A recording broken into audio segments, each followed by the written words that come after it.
Alright guys, TacticalRab again today. I hope you're doing well and enjoying your day so far. Dashy has gone live to address some of the concerns with the OpTic fanbase towards the OpTic Texas starting team after their results back in Major 5. He says, look, they're still looking forward to champs, they still believe they can do a decent job, and one bad weekend will not define their season, especially when other teams, with pretty much only the exception of Atlanta FaZe, have all had bad events this year. Very much enjoyed to hear your thoughts in the comments below. Hit the like button if you enjoy. Subscribe if you're new as always, I would greatly appreciate it. Plenty to get into today. First of all, wanted to mention the winning fantasy lineup, which is kind of remarkable how cheap some of these guys on New York were. Makes sense, I suppose, going into the tourney to have Kismet at $7, Priester at $5. This is, of course, before even the start of the Major 5 qualifiers. I guess HyDra was a rather good pick for $9, and then Bance was the best $4 pick here as well. So congratulations to all those who picked this team. 6 people picked this team, which is pretty impressive, actually. New York Subliners fans, I suppose, that thought this is good value for money, and exactly turned out to be the case. Good stuff. Minnesota Rokkr, they made champs.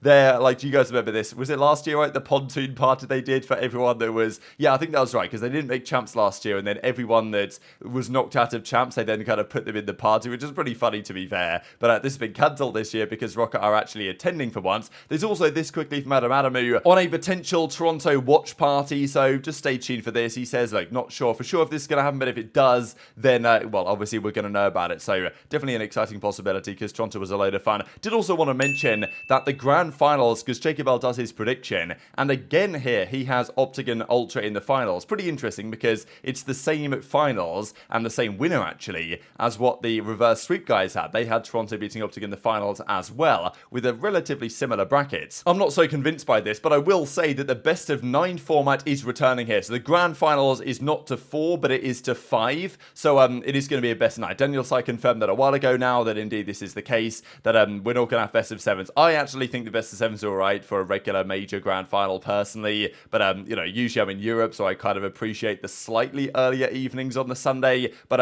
it's going to be a best 9 for champs. So that's officially confirmed, and I think JaCobell realised shortly after he put this live. Let's talk then about the breakdown that came out yesterday. I'm not sure if it's quite appeared on YouTube yet, but Scump and Methods, of course, did the show, and loads of interesting talking points here, one of which was they had HyDra on for good reason. Crazy in a way how HyDra was, I mean, what did Ronnie say at the time? It was 95% confident he was that HyDra was going to be joining OpTic. It was very close to having a HyDra Shotzzy duo at the start of the season. We thought it was going to be Scump there as well. We thought it was going to be like what? Shotzzy, Scump, HyDra, and Cammy. Was that meant to be the roster? I think it was. So that would have been very interesting. Like a HyDra in OpTic would have been quite the storyline. But look, he's won 2 events. Would he have even won 2 events in OpTic? Who knows, right? Because they have their own problems to deal with right now, most certainly going into the World Championship, one of which might be to deal with this guy if they have to play him in the second round, as they might. They play a Boston team round 1, which is an absolute chaos, as we saw earlier today, and then they probably play Subliners round 2. These numbers, of course, pretty absurd. A 1.8 in search over the entire stage is pretty ridiculous. I mean, we've seen some great S&D performances in stages this season, but a 1.8, like, I mean, like, come on, I mean, I don't even know what to say anymore. In terms of first blood and average damage per round and kills per round and everything like that, it's just absolutely ridiculous. So 99 without a shadow of a doubt of an individual season, to be honest, and especially this particular stage. But it will be said, though, when we talk about OpTic in a second, that HyDra, okay, he's always been good, but his team has had slump performances, right? They came, what, top 12 back at Major 2, was it? And it was top 8, I think, at Major 3, and I think they came top 4 last Major, and then, of course, they won this time around and won the first one as well. So, you know, they have had some up and downs. FaZe are by far the most consistent team. They're always there on Sunday. They're always top 3, top 2, or top 1 back at Boston's Major 2. This was the team of the week they came up with Kiz and HyDra here, which I think is good to see. Always interesting when, you know, there's obviously 2 players per team here. Simp, I think, really did turn up, and Cellium had a good series. Feel like Slasher deserves a bit of credit as well, but then again, the entire FaZe team played pretty well until they choked everything in the grand finals, which was obviously still going to be massively gutting for them on that LSELO control. So HyDra obviously is here. But looking forward, what's the situation with OpTic Texas, right? Because for the first time this year, they put OpTic Texas on the thin ice. You could say Boston deserved the thin ice, but people were joking that they've, you know, they're already fallen way through the ice and they're, you know, sinking rapidly to the bottom of the ocean. So I guess it's OpTic Texas in this position. I mean, a super remarkable tournament. I mean, look at these numbers. 0-6 map count at Major 5, a 0.68 team hardpoint KD for their best game modes, a 0.56 KD in search, and obviously the top 12 placing. It's one of the worst events of any team. Like, if you saw this was the Paris Legion team from last year, you'd have thought, damn, they got smoked this tourney worse than usual. And that's OpTic Texas, your back-to-back 5 5-0 online qualifier event kind of champions in a way, or what looked like they were going to be the champions to be, let's be honest. And then it obviously fell short of their expectations. This one was just one of those tournaments that you literally have to forget about. They don't show up. They don't play to the potential that everyone was expecting. Yep. That they were expecting themselves, and everyone's trying to, you know, find the reason. This is the reason. This is the reason. No. Short-term memory, goldfish, you're finding Dory. This one never happened. It's hard to make sense of things that don't make sense. There is no logical reason. It doesn't make sense because they looked incredible in the online split, and then they come to the tournament and kind of just have a tough one. Florida obviously play that spoiler that we know Florida can. Am I still down bad? If I was down bad, I would go live. We need a quick turnaround, boys. We got champs coming up. Only one day to be in our field. Like a money block or just like champs, right? We just How the vibes been for champs? We're still feeling good for champs. Still feeling good. I mean, bro, I don't want to be that guy. I'll DM him, bro. Guys, champs is everything. gotta watch a movie, bro. You just get chalked up of like a major, no matter how the placings go. Just explain major 5. We just had a bad week, bro. That really wasn't us that competed that week, but would it take sometimes a 30-minute series where we're not all on point, not all locked? Yeah, what's up? Bang!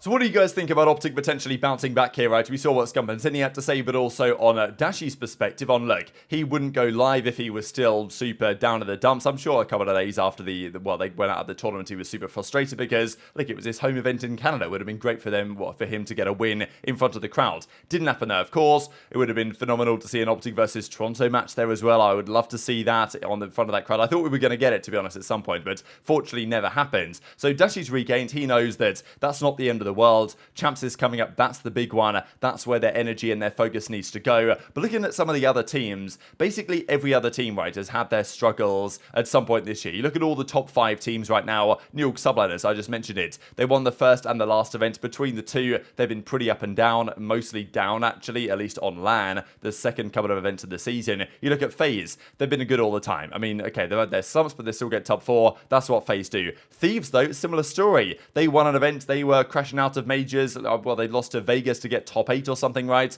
But I will say that for, you know, New York at times, and certainly for Thieves, when they bowed out of tourneys early, and even Toronto have had some relatively poor performances, they've still been competitive, right? None of those teams have turned up to a tourney and got absolutely choke slammed by Florida and then one of their big rivals in Thieves to go out of the tourney, which is what happened to OpTic. So I think that's probably the concern. But then again, a lot of teams have had bad performances at majors. They've bounced back successfully, so I don't think it's a massive deal for this team in terms of what they can achieve going forward. I think it's mainly the confidence, right? Like, if they'd have come in, it's like Thieves at this tourney. Yes, they got 3-0'd at the end of the day by Toronto to bow out of the tourney, which was frustrating for them, but they still got 2 decent victories. I mean, they played OpTic, they won their second round game as well, so like, they will at least go into champs. Yes, they got top 6, not the result that Thieves wanted, but they can take some confidence they actually did play decent CoD the previous weekend, whereas OpTic have to get over that hump of realizing, okay, we've actually got to start playing well again, and you know, maybe if they lose a couple of scrims in practice, just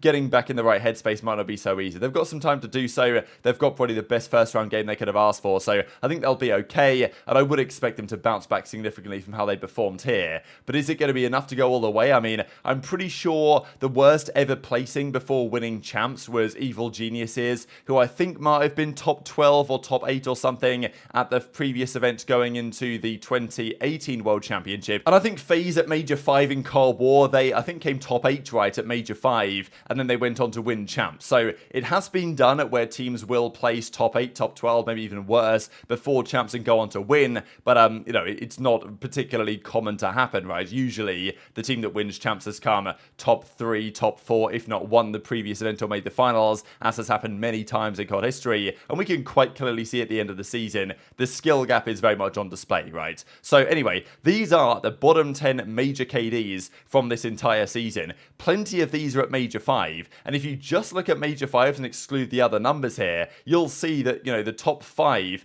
3 of those are OpTic guys. So Huke puts up the worst KD this season, a 0.62. Obviously, this is minimum 2 series, but still not pretty. Ghosty with a 0.68. Even Shotzzy's here with a 0.78. Dashy was the best on the team, so not particularly pretty. Clay does, unfortunately, feature 3 times, which isn't ideal. I do hope that he comes back next year, and I think that he can, but it must be said that at Majors, he has been getting cooked a fair little bit. Obviously, it's not all about the numbers for Clay, but I mean, yeah, if you'd have said that, if you'd have put this graphic to me before the tourney and said, like, this is what's going to happen, I'd be like, wait, what are you talking about, mate? OpTic are looking pretty good to make a decent run, let alone get blown out in this manner. Just before we close out, then, wanted to mention some of the teams that have bowed out of World Championship contention. The CoD League gives, thanks to these players and individuals. CDL point to 170. They got pretty close. Their best major finish was top 6. I really think they'll be kicking themselves a major 4, because if they just close out against Florida, it could have been a very different story. But that's how it goes sometimes. They also say thanks to the Florida Mutineers, who put a decent run together at the end of the year. Obviously, they only include the 4 names of the starting team right now, but they could have,